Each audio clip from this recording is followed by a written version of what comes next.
C'est dans cette ambiance de joie que s'est tenue cette cérémonie au nom du sous-projet appui à la création de plantations à bois énergie dans les carrières du village d'Akachan dans la commune de Vokatre.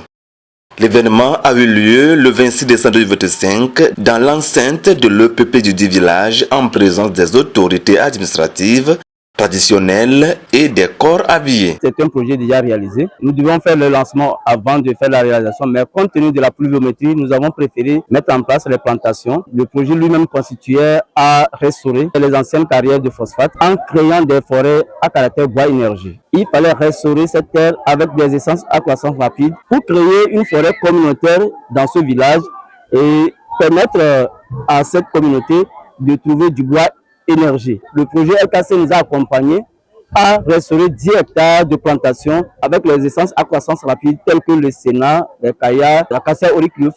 En total, 25 000 plants qui ont été mis en terre pour restaurer ces carrières. S'inscrivant dans le projet de renforcement de la résilience au changement climatique des communautés côtières du Togo, RKC, cette cérémonie vient juste confirmer l'activité de reboisement et de restauration de 10 hectares d'espace dans le dit village par l'association RVT Reboisons Vite le Togo. Ces communautés côtières qui sont très vulnérables vues à la dégradation des écosystèmes. Ces écosystèmes dont dépendent ces communautés côtières sont dans un état très avancé de dégradation.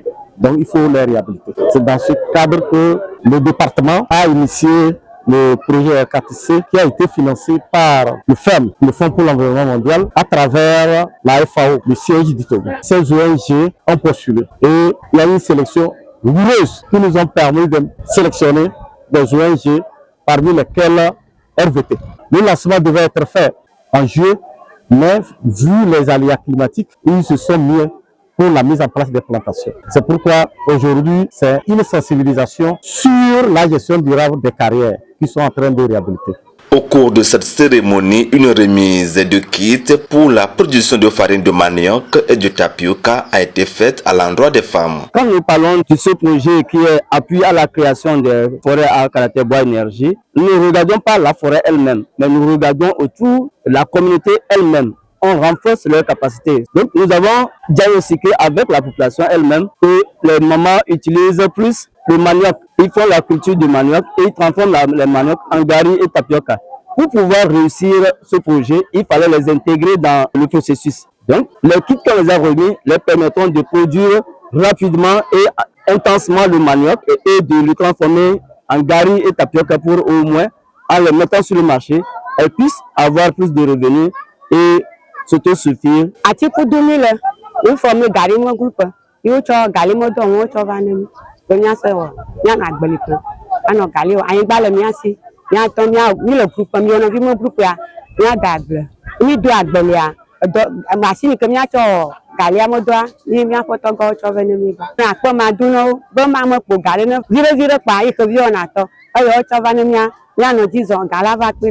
Rappelons que le projet RKC Togo, démarré depuis 2023 pour 5 ans, est financé par le FEM à travers la FAO.